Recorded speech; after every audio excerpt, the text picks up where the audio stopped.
Tak, aku nak abang kat bang. Sewa dewan tu RM88,194 12 sen. Sebenarnya bukan yang tu saja. Kos keseluruhan majlis graduasi tu RM586,000.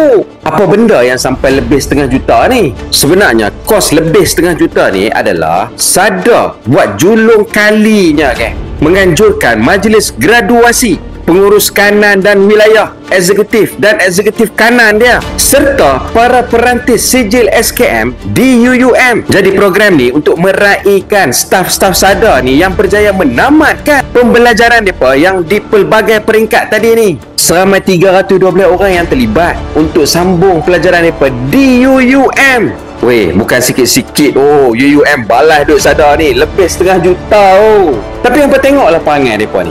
2 hari lagi nak sampai majlis graduasi tu, mereka batalkan dewan yang nak sambut majlis tu. Dewan Muazzam Shah Bayangkan layout dewan dah buat. Tim choir, bunga-bunga, perhiasan, perbarisan, kerusi, meja, semua dah ditempah, dah disusun. Tiba-tiba batal. Dan aku juga difahamkan ini adalah sebab campur tangan puak-puak AMDAP ceplos yang di Kedah ni, dan dapat sokongan daripada AMDAP di pusat. Hampa tengoklah sendiri puak-puak AMDAP yang di Kedah ni duk mengoyansakan ke UUM ni. Ni contoh Tok Nim ni.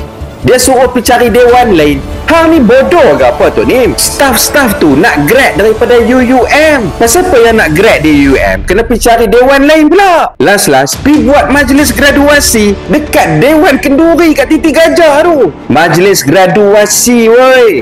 Weh, benar. Lepas tu hampa tengok ni Tok Pun ni pula mengoyan. Weh Tok Pun, ni 312 orang staf Sada ni menjadi saksi, dan puluhan staf UUM tu juga. Semua tahu apa yang hampa buat. Boleh minta mereka sahkan cerita apa yang aku nak cerita ni. Janganlah bodoh sampai tak ada sempadan weh Tok Pun. Dan untuk pengetahuan semua, plan untuk buat majlis graduasi ni dah memang dirancang oleh UUM dengan Sada ni sejak 25 hari bulan September hari tu lagi. Staf Sada pergi UUM, staf UUM mai dekat Sada. Ni hampa tengok ni gambar Menteri AMDAP yang dilantik semula jadi Menteri Pengajian Tinggi. Siap jumpa ahli lembaga pengarah UUM seminggu sebelum kejadian ni. Jumpa kat pejabat Kementerian Pengajian Tinggi kat Putrajaya sana tu. Hampa boleh relate dan fikir dah pasal apa tiba-tiba pergi jumpa? Kalau UMNO yang memerintah Kedah ni, terjadi tak pembatalan ni hampa rasa? Macam ni je cara hampa duk main politik lah ni.